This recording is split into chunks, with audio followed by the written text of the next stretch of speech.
Voz do Brasil. As notícias do governo federal que movimentaram o país no dia de hoje.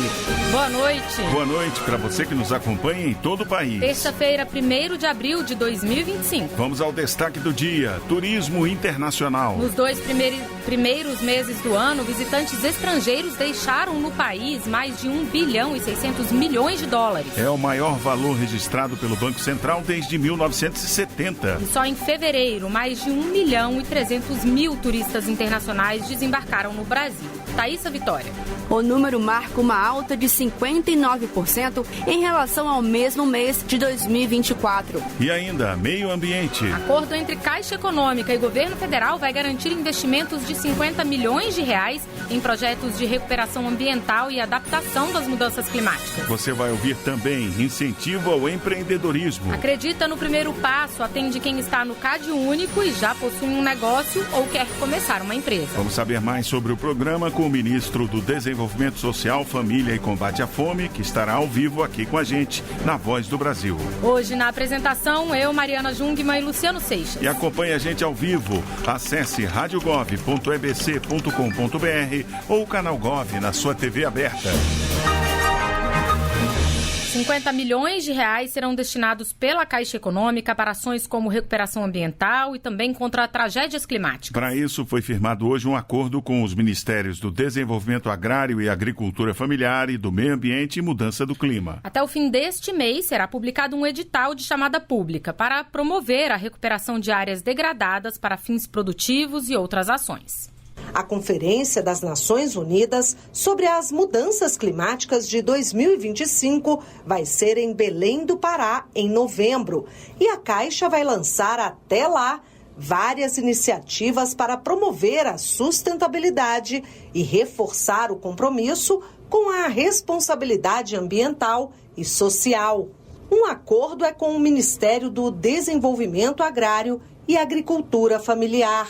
A parceria entre a Caixa e o Ministério vai promover a agricultura familiar como mecanismo de recuperação de áreas degradadas e ampliar a produção de alimentos saudáveis dentro do Programa Nacional de Florestas Produtivas. Serão disponibilizados 50 milhões de reais via Fundo Socioambiental Caixa para custear o edital de assistência técnica e extensão rural. Segundo o ministro do Desenvolvimento Agrário e Agricultura Familiar, Paulo Teixeira, a ideia é promover uma mudança cultural para garantir a restauração ambiental. Podemos, como exemplo, citar o açaí, o cupuaçu, o cacau, o dendê, todas essas espécies que poderão, ao recuperar a floresta, no que já foi suprimido de áreas degradadas, em relação a pastagens degradadas também,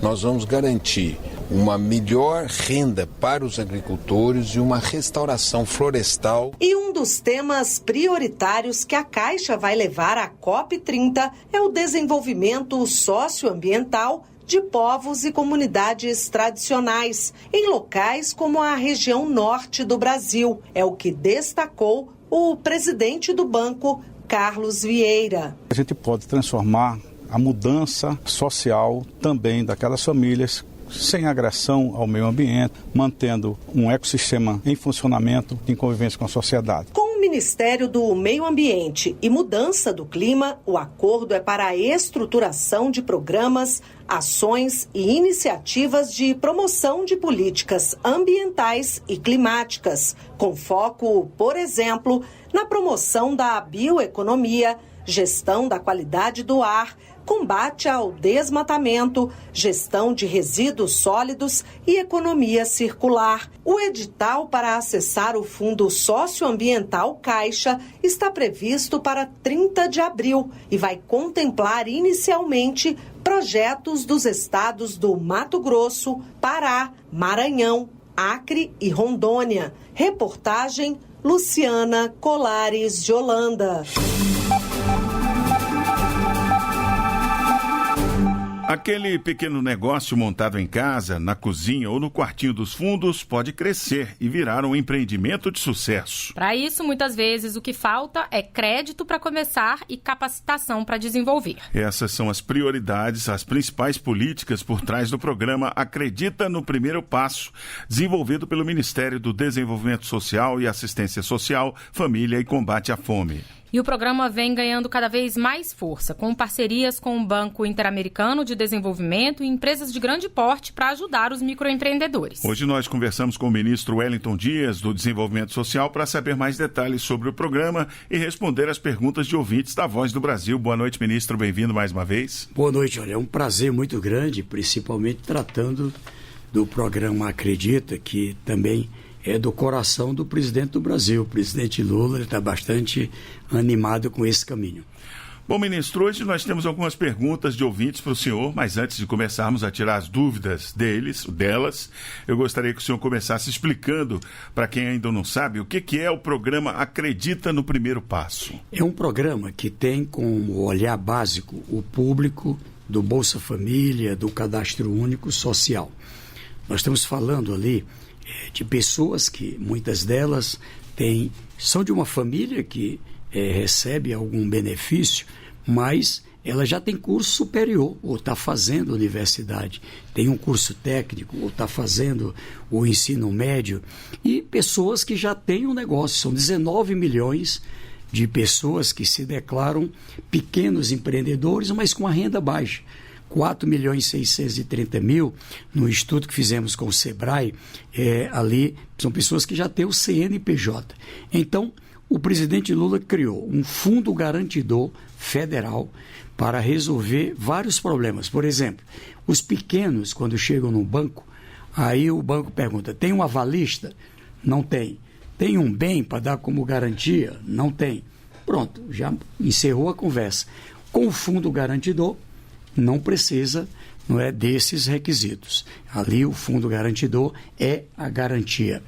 Também tem o estruturador de negócios, ali examina qual é a prospecção daquele negócio planejado, faz a assistência técnica, elabora o projeto e ali também solução para outro problema. Com o risco diminuído por causa do fundo garantidor, os bancos baixam os juros.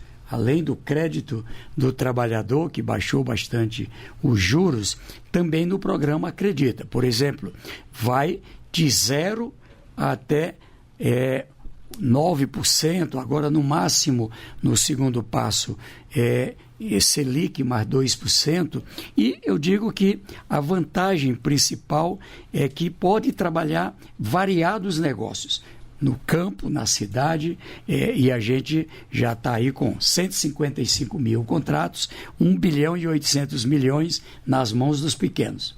Bom, ministro, como o Luciano mencionou anteriormente, nós temos perguntas de ouvintes da Voz do Brasil e vamos começar pela Andressa Lima, de Fortaleza, no Ceará. Ela tem um depoimento e também uma pergunta.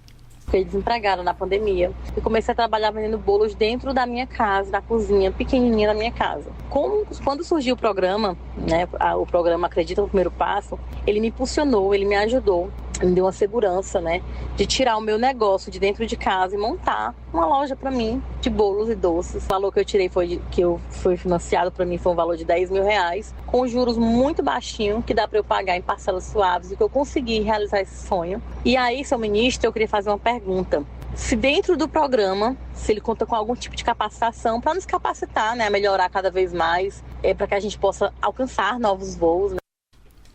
Sim, Andressa, é possível e você pode contar. É conversar aí com o agente de desenvolvimento, do Banco do Nordeste, e ele pode te orientar. Por exemplo, nós temos uma parceria com a empresa Visa, com 200 mil vagas abertas, que pode lhe orientar sobre orçamento, sobre a parte da estruturação financeira do seu negócio, como é que lida com a parte de caixa, como é que você pode prospectar, não é, para o futuro, não é? E com isso você, inclusive, garantir o segundo passo. O primeiro passo, até R$21 mil. No segundo passo, até R$80 mil. E eu quero que você cresça para chegar no terceiro passo, que vai a financiamentos de até R$1.200.000. O presidente Lula quer dar a mão para você poder crescer e, se Deus quiser, alcançar aí, muito em breve a gente vai falar da grande empresária Andressa. Que Deus lhe abençoe. Inclusive, o senhor fechou recentemente um acordo com o BID, né, o Banco Interamericano de Desenvolvimento, para reforçar essa parte de capacitação do programa, né, ministro? Exatamente. O Banco Interamericano de Desenvolvimento, eu estive no Chile, lá, ali numa assembleia, a ministra Simone Tebet também, e o Banco Interamericano, ele é um parceiro da Aliança Global contra a Fome e a Pobreza. Ele aprovou, inclusive naquela assembleia, o plano para investir 24 bilhões de dólares em países do mundo nessa direção. E o Brasil foi o primeiro a chegar, já celebrando ali uma parceria. Com isso, ele pode aportar recursos que calibra a taxa de juros no Brasil mais baixa, e do outro lado, voltada para essa parte da assistência técnica para o negócio, mas também assistência para a superação da pobreza.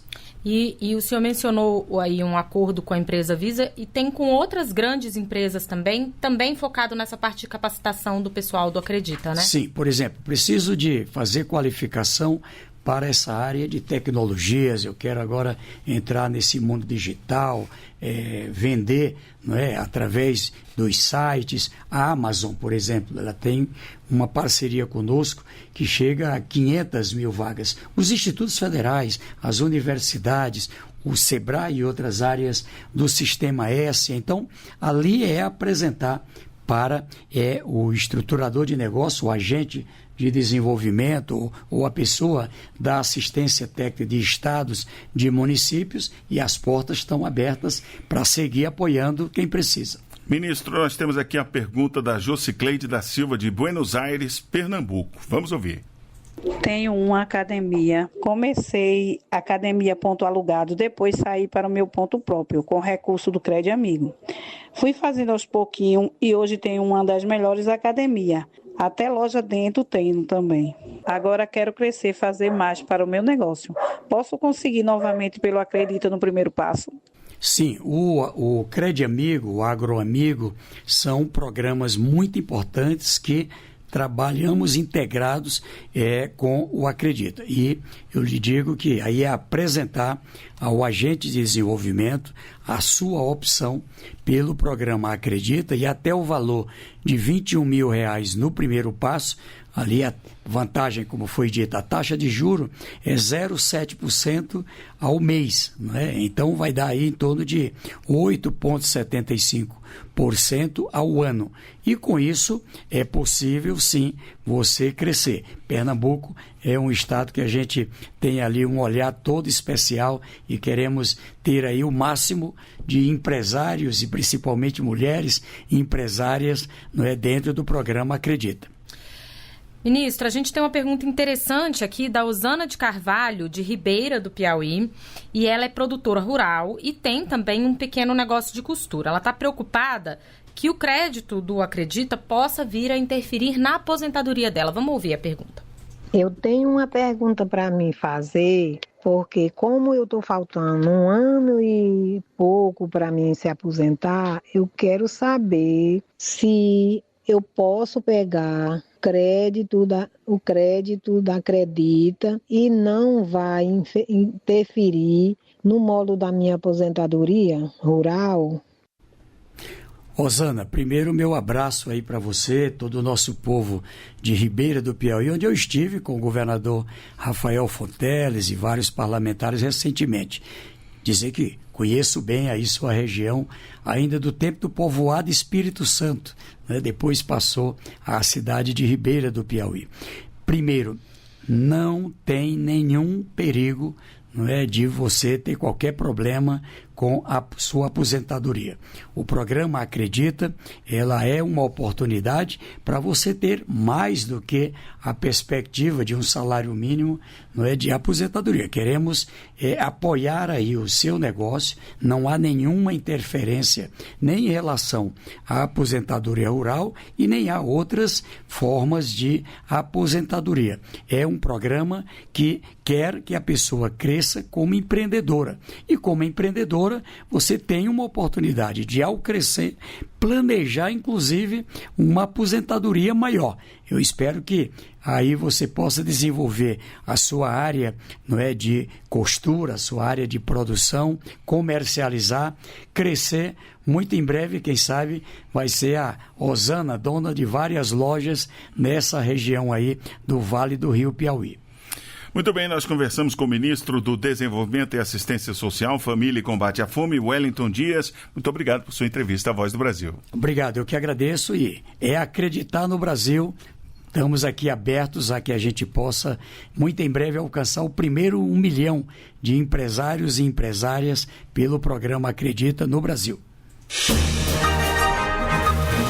Em João Pessoa, na Paraíba, 247 famílias receberam as chaves de moradias entregues pelo programa Minha Casa Minha Vida. As entregas já aconteceram nos novos modelos de moradia, em condomínios com área de lazer e apartamentos com varanda. Até 2026, o governo pretende entregar 2,5 milhões de unidades em todo o país. Um apartamento com varanda e área de lazer completa, com piscina, churrasqueira, academia e playground. Ao receber as chaves da casa própria, financiada pelo programa Minha Casa Minha Vida, o autônomo Gabriel Costa comemorou. Mais um sonho realizado, partilhar bons momentos aqui, né, no dia a dia, e viver uma vida tranquila, né? Ao todo, foram entregues em João Pessoa, na Paraíba, 247 unidades em 2 condomínios, um investimento de quase 35 milhões de reais do governo federal. Para o Estado, o ministro das Cidades, Jader Filho, anunciou a construção de mais 544 moradias para a área urbana e outras 519 para atender famílias e entidades rurais. De acordo com o Ministério das Cidades, em 2024 o programa contratou mais de 1.260.000 unidades em todo o país.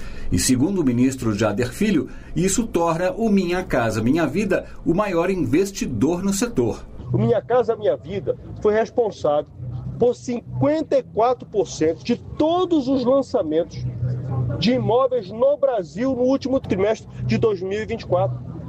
É mais da metade de tudo aquilo que foi lançado no Brasil foi lançado a partir do Minha Casa Minha Vida. A meta inicial do governo era contratar 2 milhões de unidades num prazo de 4 anos. Mas, segundo o presidente Lula, essa meta foi ampliada para 2,5 milhões de moradias até o final de 2026. Reportagem Nazi Brum.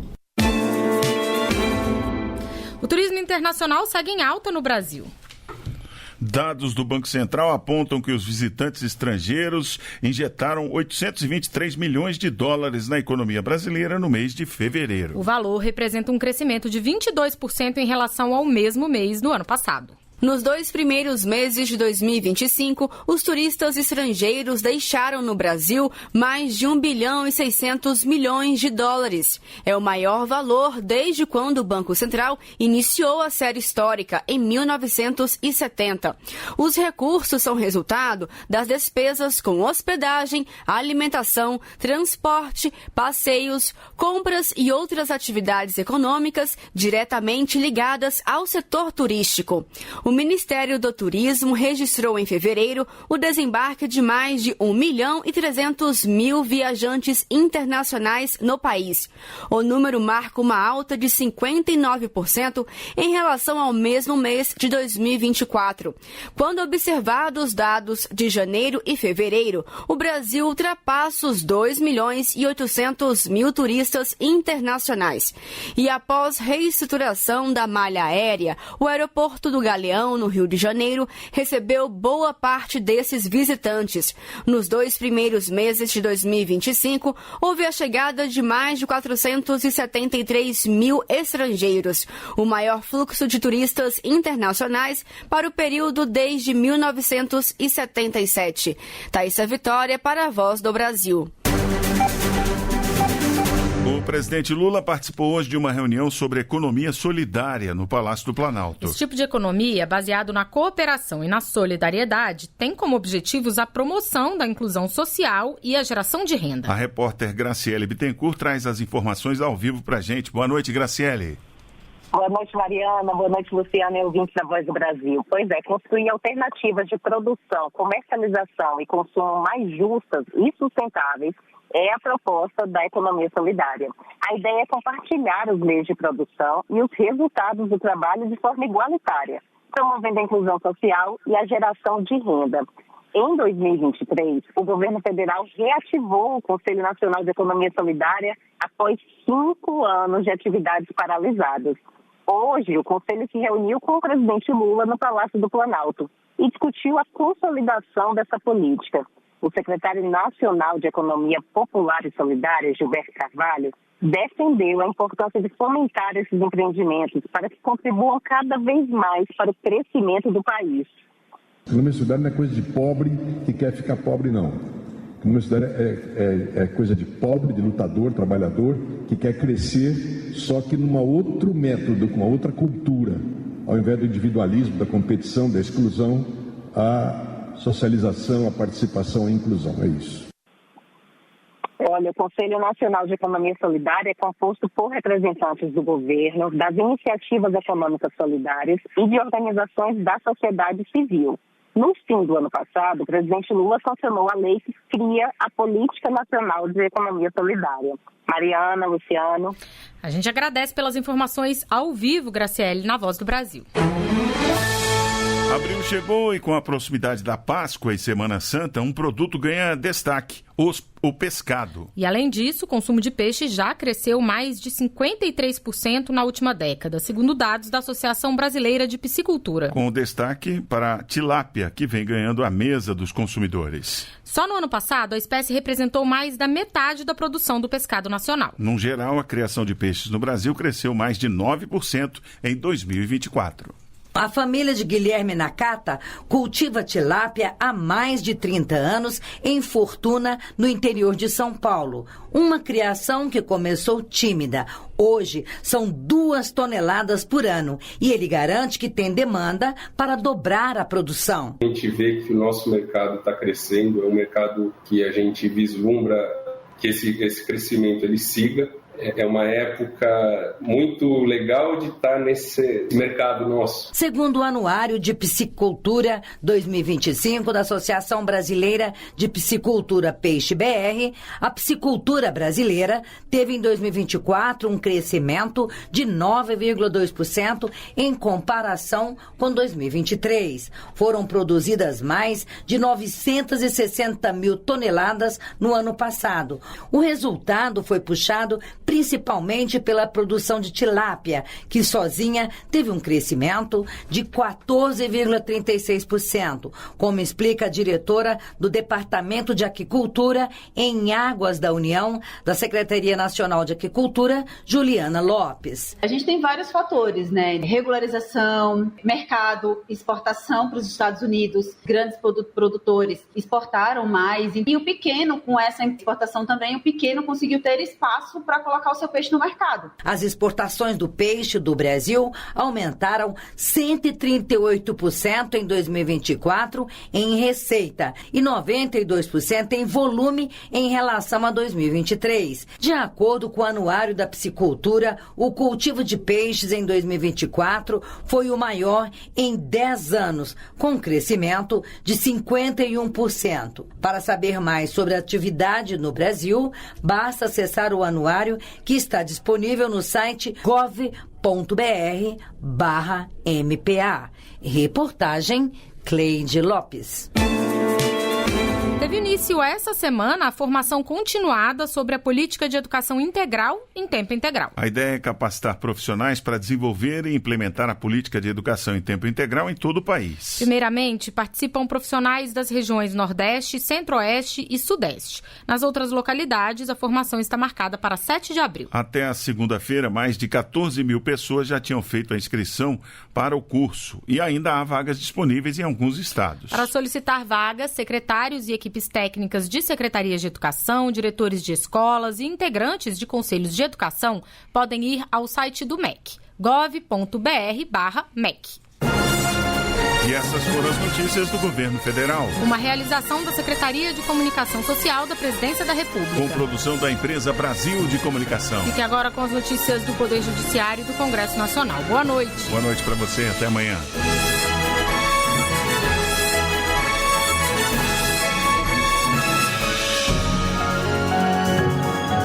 A Voz do Brasil. Governo Federal.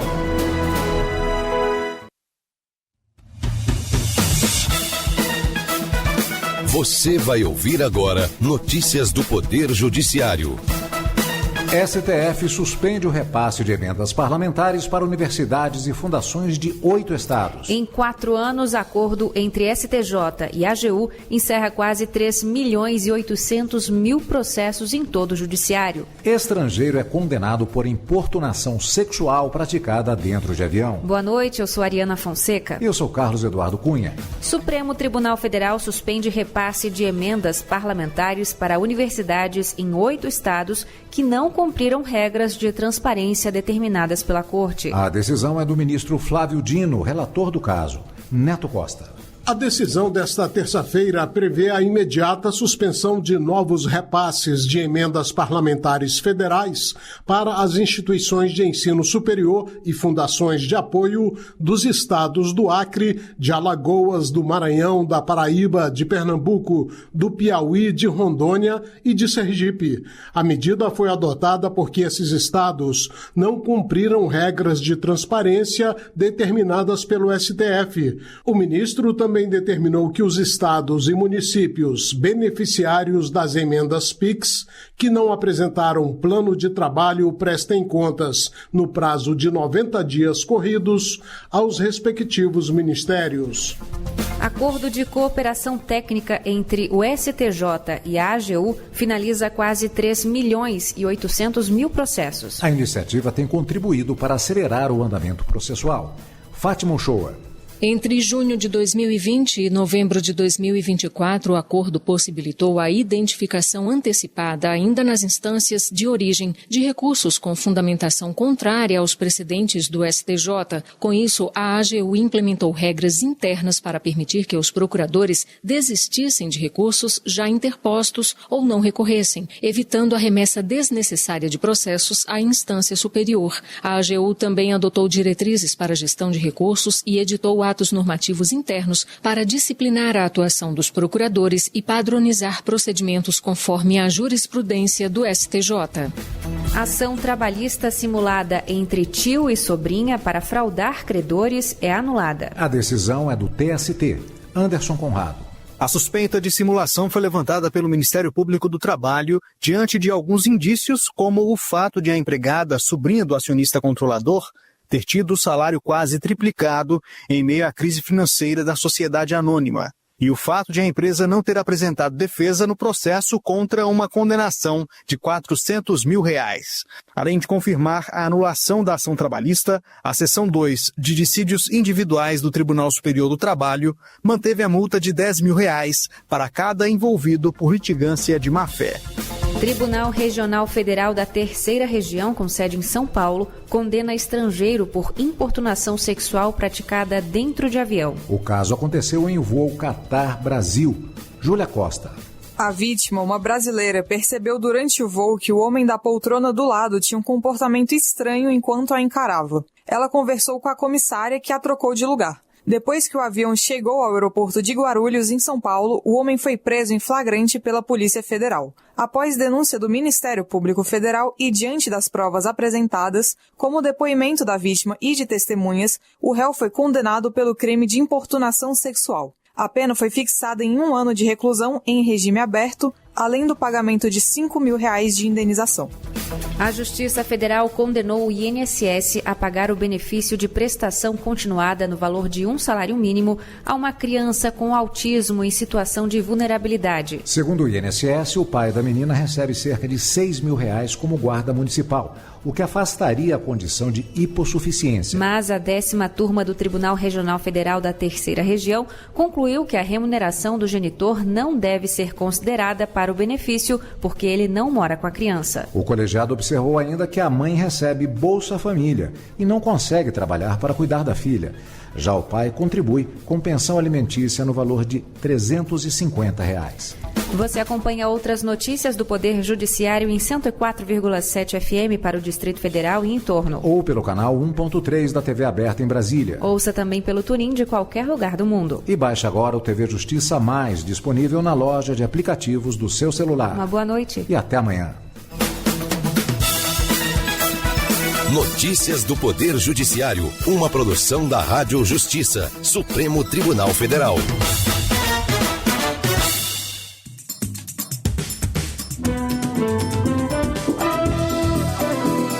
Está no ar o Jornal do Senado. Eu sou Paula Groba e estes são os destaques de hoje do Jornal do Senado, que começa agora. Senado aprova medidas contra tarifas unilaterais de países como os Estados Unidos. Aprovada maior participação popular na elaboração dos orçamentos públicos. Avança projeto com novas regras para transporte aéreo de animais de estimação.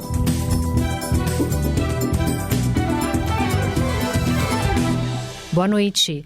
A exigência de reciprocidade ambiental para produtos importados foi aprovada por unanimidade pelo Senado. A medida, que prevê a possibilidade de quebra de patentes, avança na véspera do anúncio de uma série de novas tarifas pelo governo norte-americano e poderá ser usada no futuro para a negociação do governo brasileiro. A repórter Marcela Cunha tem mais detalhes. O texto é uma resposta às últimas medidas do presidente dos Estados Unidos, Donald Trump, que ampliou a taxa de importação de aço e alumínio do Brasil e anunciou um novo pacote com tarifas recíprocas aos países que cobram taxas dos produtos norte-americanos.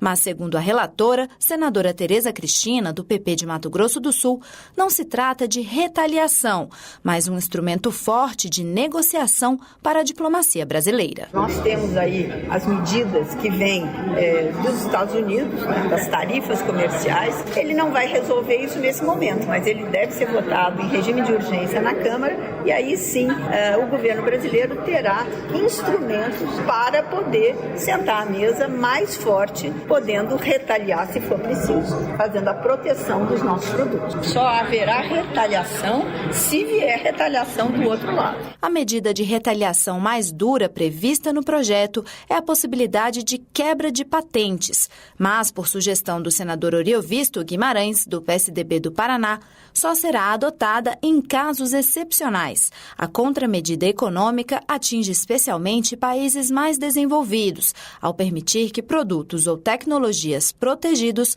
possam ser fabricados ou comercializados no Brasil sem autorização. O presidente da Comissão de Assuntos Econômicos, senador Renan Calheiros, do MDB de Alagoas, vai pedir que os deputados votem logo o projeto. É, sem dúvida nenhuma, uma resposta legítima ao tarifaço americano. Não estamos adotando a reciprocidade, mas se o governo quiser adotar a reciprocidade, não será por falta de legislação que ele deixará de fazer isso. Falaremos com o presidente da Câmara dos Deputados, deputado Hugo Mota, para que a Câmara possa apreciar essa matéria em caráter de urgência. O presidente Lula já anunciou que vai taxar os produtos americanos se a Organização Mundial do Comércio rejeitar as reclamações do Brasil. O projeto seguirá para a Câmara dos Deputados. A Comissão de Infraestrutura discutiu a falta de pontos adequados de repouso e descanso nas rodovias do país. A precariedade dessas estruturas contraria a legislação, que prevê multas para motoristas que não cumprirem os períodos de descanso obrigatórios. Repórter César Mendes. A lei que regulamenta o descanso dos motoristas profissionais exige 11 horas de repouso em cada 24 horas trabalhadas. Mas o Supremo Tribunal Federal proibiu o fracionamento do tempo tempo da folga. Para o senador Esperidião Amin, do Progressistas catarinense, a chamada Lei dos Caminhoneiros depende da existência de pontos de descanso, os chamados PPDs. Ele afirmou que esse cenário ideal não existe nas rodovias do país. A parada do caminhoneiro pressupõe que haja uma infraestrutura mínima de segurança, de coexistência. Então não há uma relação entre o texto da lei e a realidade dos fatos. O representante do Ministério dos Transportes, Adroaldo Catão, disse que o Brasil registra 35 mil mortes por ano em acidentes de trânsito. Jefferson Moraes, da Polícia Rodoviária Federal, explicou que a fiscalização cumpre a lei. E Valdir Pestada, da Confederação Nacional dos Trabalhadores em Transportes Terrestres, criticou flexibilizações que levam à precarização do trabalho. O plenário aprovou o projeto que garante maior participação popular na elaboração dos orçamentos públicos. Pela proposta, cada governo vai decidir como ouvir a sociedade sobre as prioridades definidas. Repórter Érica Christian. De autoria do senador Alessandro Vieira, do MDB de Sergipe, o projeto vai permitir que a população participe da elaboração e discussão do orçamento dos governos federal, estaduais e municipais. Ele argumentou que os moradores de uma cidade sabem melhor do que os técnicos quais são as prioridades e citou que já ouve a população na hora de destinar as emendas parlamentares, que são recursos públicos. A população sergipana participa para escolher, por exemplo, qual hospital ou qual projeto de construção de escola, de creche, de obra de infraestrutura que tem sentido para aquela comunidade. A relatora, senadora professora Dorinha Seabra, do União do Tocantins, explicou que cada governo vai decidir como vai ouvir a sociedade e destacou que a população tende a participar mais se for atendida. Isso orienta, inclusive, nós, enquanto bancada, na hora de direcionar recursos. Se uma comunidade deliberou sobre uma prioridade, aquela prioridade foi executada, na próxima audiência as pessoas vão participar porque vão acreditar. Aprovado pelo Senado, o projeto segue para a Câmara dos Deputados. O Senado também aprovou o projeto que destina recursos de fundos constitucionais para a economia criativa, um setor econômico baseado em atividades que combinam cultura, tecnologia, arte e empreendedorismo, gerando produtos e serviços diferenciados. No Brasil, por exemplo, a economia criativa está no mercado audiovisual brasileiro, incluindo filmes e séries, no crescimento de startups, de tecnologia e design e no fortalecimento da indústria da moda nacional. Mais informações com o repórter Pedro Pince. O projeto do ex-deputado Giuseppe Vetti modifica a lei dos fundos constitucionais de financiamento do Norte, do Nordeste e do Centro-Oeste para que eles possam financiar atividades ligadas à economia criativa, que engloba produtos ou serviços desenvolvidos a partir de conhecimento, criatividade ou capital intelectual. Os negócios receberão tratamento preferencial semelhante ao de pequenos produtores rurais e microempresas. A senadora professora Dorinha Seabra, do União do Tocantins, que relatou a proposta nas comissões temáticas, explicou que a medida lista o rol de atividades que podem receber recursos e não cria gastos adicionais. Ele gera oportunidades, incentivo a grupos ligados à economia criativa, gera emprego, logicamente, renda também e cria, inclusive, na minha opinião, nós vamos criar rede de produção ligada a essas diferentes áreas. Para serem financiados, os empreendimentos deverão comprovar capacidade técnica e financeira para aplicar os recursos, além de apresentar um cronograma detalhando as ações previstas. O texto segue agora para a sanção presidencial. E a Comissão de Meio Ambiente aprovou novas regras para o transporte aéreo de animais de estimação em voos.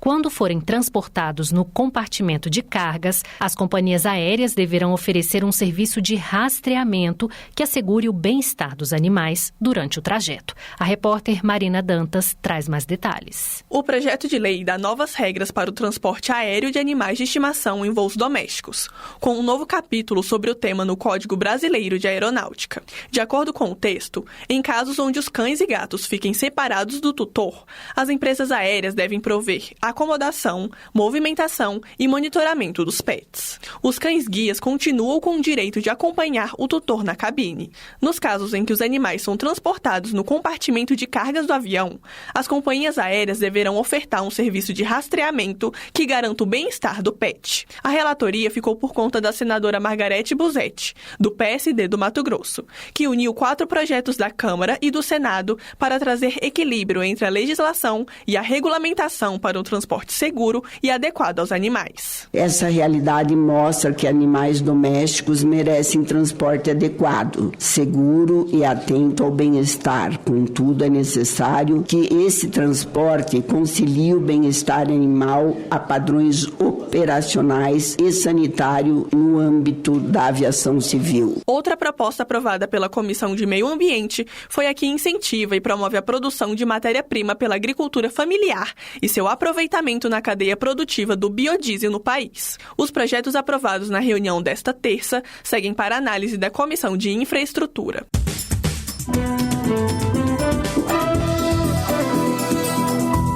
Com trabalhos técnicos de Eliseu Caires, o Jornal do Senado fica por aqui. Acompanhe agora as notícias da Câmara dos Deputados. Boa noite e até amanhã.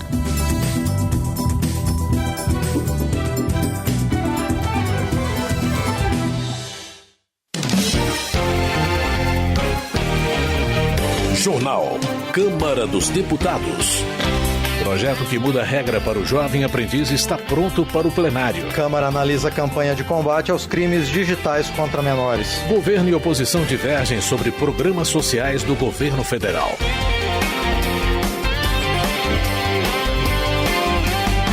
Boa noite.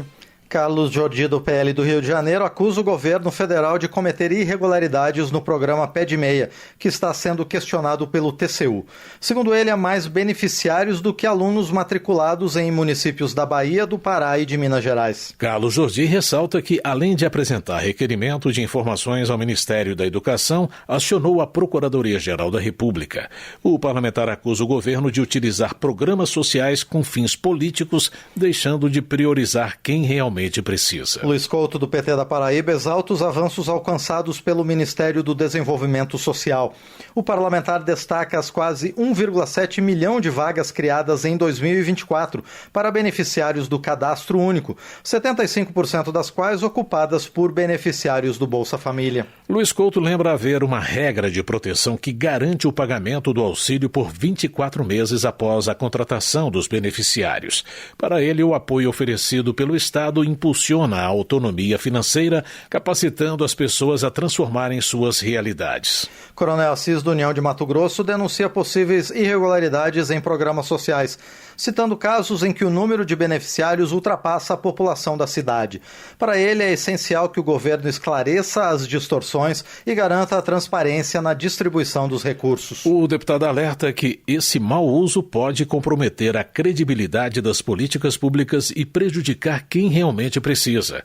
Coronel Assis cobra das autoridades uma fiscalização rigorosa para evitar fraudes e garantir que os benefícios cheguem a quem tem direito. Merlon Solano, do PT, comemora o fim da cobrança do imposto sobre circulação de mercadorias e serviços sobre produtos da cesta básica no Piauí.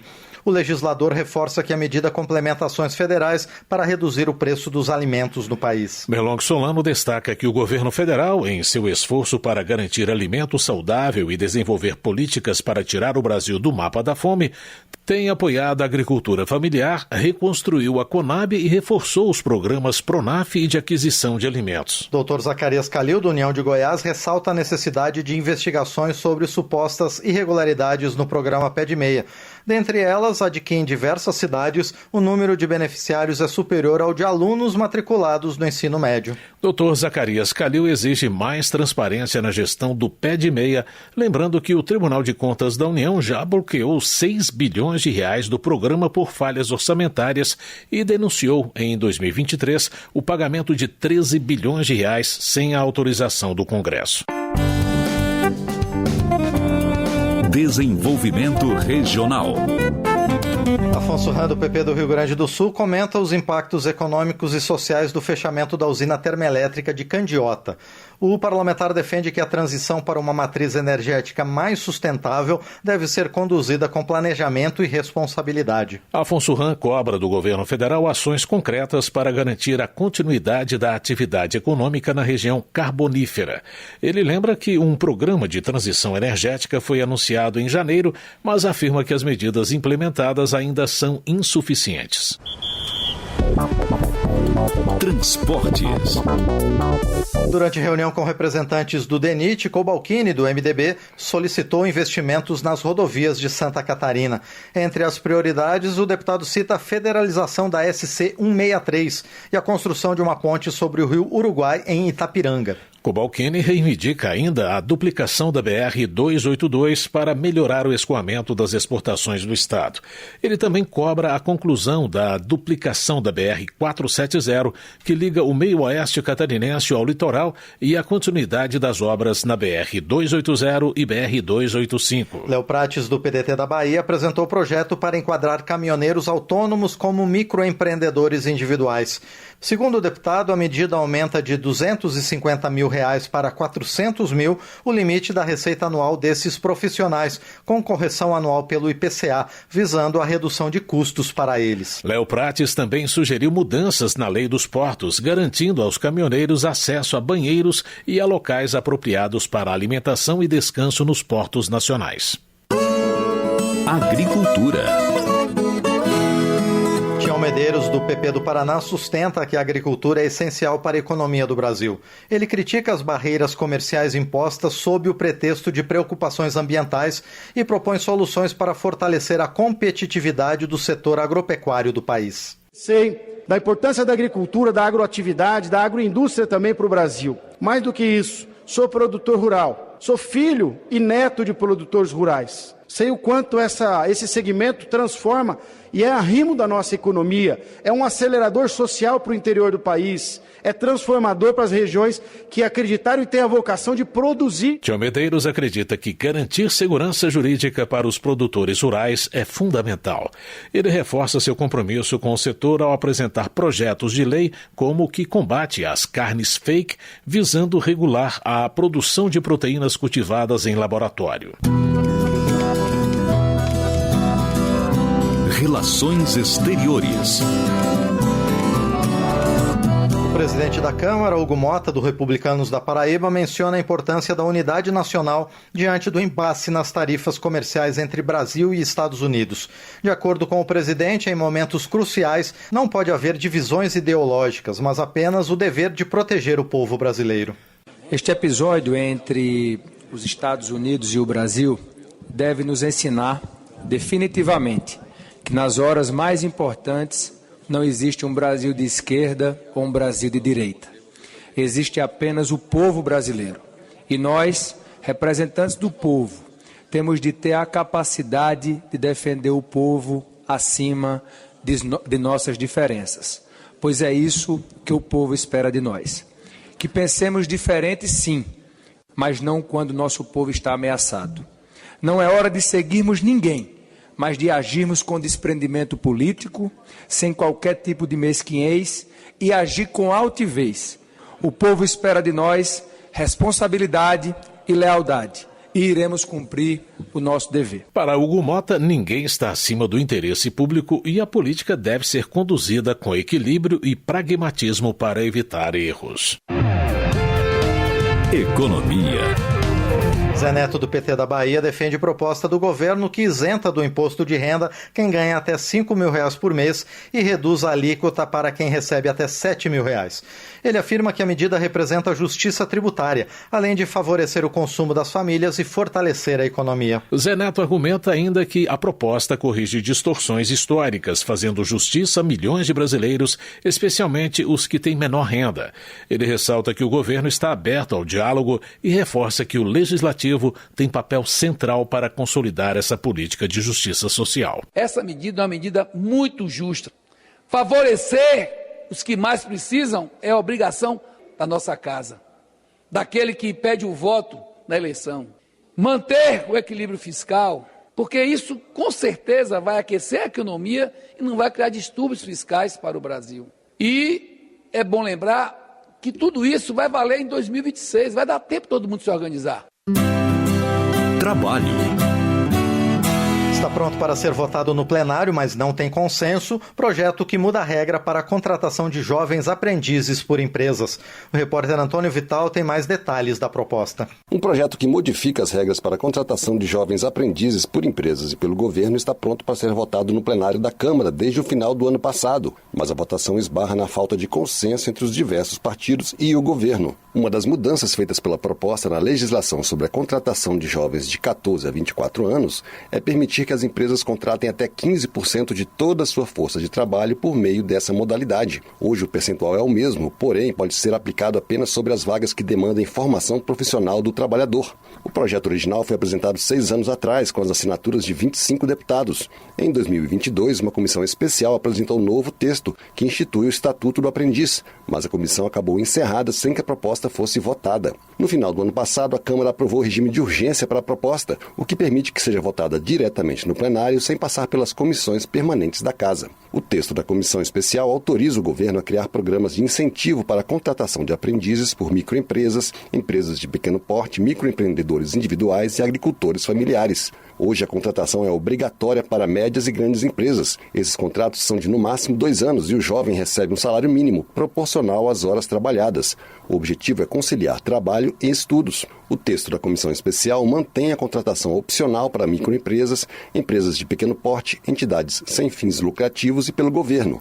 Na votação do regime de urgência, o governo pediu mudanças na proposta, como explicou o deputado Raymond, do PT do Rio de Janeiro. O governo, através do Ministério do Trabalho e Emprego, tem muitas ressalvas a fazer a esse projeto. O governo vai orientar, sim, a urgência, mas deixando já claro que haverá modificações, que na verdade o Ministério do Trabalho e Emprego tem algumas alterações a serem propostas e a negociação se dará para que, se de fato forem atendidas aquelas questões colocadas pelo Ministério do Trabalho e Emprego, aí o mérito discutiremos em outro momento. O regime de urgência acabou aprovado de maneira simbólica, sem votos contrários. A proposta, que torna mais flexível a contratação de aprendizes por empresas, foi defendida pelo deputado Marcel Van Hatten, do Novo do Rio Grande do Sul. Segundo ele, as empresas menores não conseguem cumprir as obrigações previstas na lei. Eu vejo, inclusive, muitas empresas que, para tentar atender determinada cota e não conseguindo fazê-lo, acabam, primeiro, despendendo uma série de recursos que não teriam, levam multas enormes porque não há flexibilização nenhuma na hora que chega o fiscal. E terceiro, que eu já vi acontecer, inclusive na minha cidade de Dois Irmãos, por exemplo, é em virtude dessas cotas, empresas fecharem as portas porque não tem como atender. Ainda não há data para votação no plenário da Câmara do projeto que cria o Estatuto do Aprendiz. Da Rádio Câmara de Brasília, Antônio Vital. Por ocasião do aniversário do golpe militar de 1964, parlamentares traçaram comparações entre a história nacional e o julgamento dos acusados pelos atos de 8 de janeiro de 2023. Delegado Paulo Belinski, do PL de São Paulo, avalia como esvaziadas as manifestações contra a anistia aos presos de 8 de janeiro, ocorridas no dia 30 de março. Em sua leitura, a baixa adesão reflete a falta de apoio popular ao governo e a incapacidade de articulação da esquerda. Chico Alencar, do pessoal do Rio de Janeiro, relaciona o golpe de 64 aos atos de 8 de janeiro, defendendo punição aos mentores da tentativa de golpe. Ele solicita uma dosimetria justa para participantes com diferentes graus de culpa, mas é contra a anistia, que para ele significaria impunidade. Delegado Marcelo Freitas, do União de Minas Gerais, defende a anistia aos presos pelos atos de 8 de janeiro, alegando penas desproporcionais, falta de individualização das condutas e um viés de vingança política nas decisões. Helder Salomão, do PT do Espírito Santo, afirma que o 1º de abril deve ser lembrado como um dia de reflexão sobre os crimes cometidos pela ditadura militar. Ele também relaciona os atos de 8 de janeiro de 2023 às tentativas de golpe e rejeita qualquer possibilidade de anistia aos envolvidos. Alencar Santana, do PT de São Paulo, repudia a proposta de anistia aos envolvidos nos atos golpistas de 8 de janeiro e defende punição rigorosa aos responsáveis. O deputado afirma que o país não pode repetir o passado autoritário da ditadura militar, marcada por perseguições, mortes e censura. De acordo com João Daniel, do PT de Sergipe, Sergipe, a propagação de mentiras por parte da oposição é um sinal de desespero diante da rejeição da anistia a golpistas. Ele elogia o Supremo pelo julgamento que transforma em réus aqueles que tentaram dar um golpe de Estado no Brasil. Tadeu Venere, do PT do Paraná, pede a responsabilização de todos que atentaram contra a democracia brasileira. O deputado afirma que a sociedade tem se manifestado em defesa da justiça, pedindo que os envolvidos em tentativas de golpe respondam por seus atos perante a lei. Justiça. Luiz Lima, do PL do Rio de Janeiro, alerta que qualquer violação do princípio constitucional que garante a inviolabilidade parlamentar compromete a democracia e enfraquece a independência do legislativo. Para ele, é fundamental que seja assegurada a liberdade de expressão dos membros do Congresso. O parlamentar menciona o caso do ex-deputado Daniel Silveira, cuja prisão foi validada pela própria Câmara. Luiz Lima também acusa o STF de agir politicamente e defende que o Congresso deve reafirmar seu papel na definição das leis do país. Segurança Pública. Coronel Ulisses, do União do Acre, alerta para a omissão do governo diante do aumento do roubo violento de celulares. Segundo o deputado, essa realidade fere a dignidade dos cidadãos e coloca a população como refém da criminalidade. Coronel Ulisses acha que a estratégia do governo de enviar mensagens para celulares roubados é ineficaz.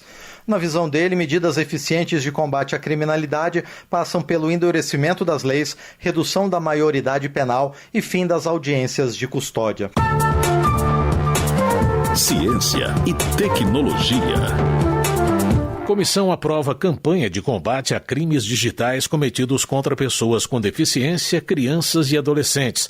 A repórter Lara Rage tem as informações. A Comissão de Educação da Câmara dos Deputados aprovou proposta que institui campanha de conscientização, prevenção e combate aos crimes digitais contra crianças, adolescentes e pessoas com deficiência, praticados com suporte de ferramentas de inteligência artificial.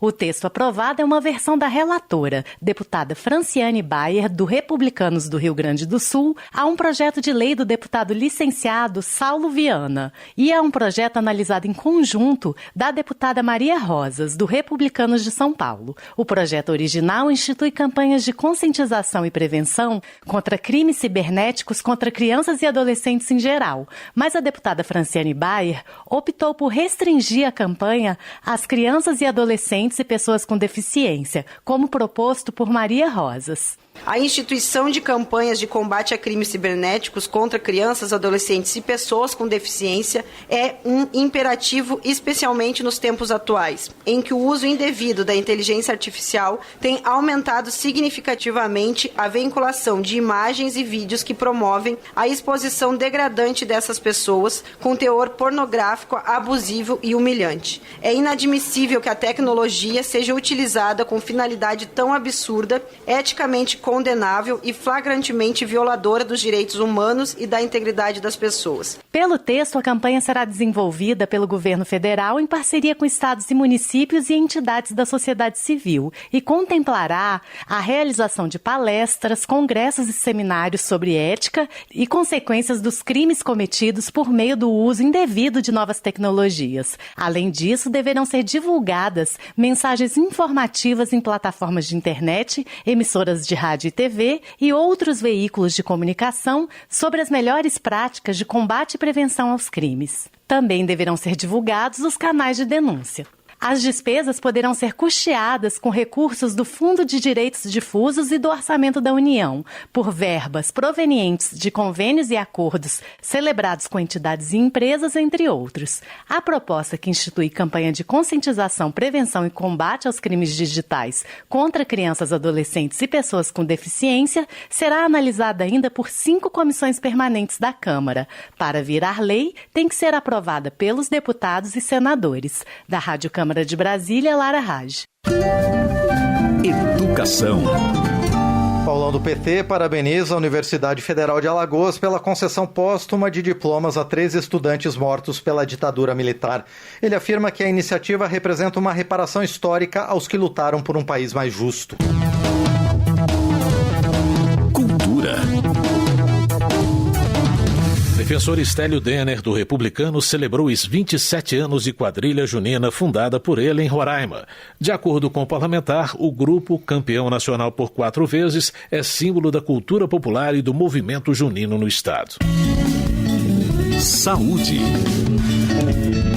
O projeto de Dr. Fernando Máximo, do União de Rondônia, dá prioridade na fila de transplantes a quem declarar oficialmente ser doador.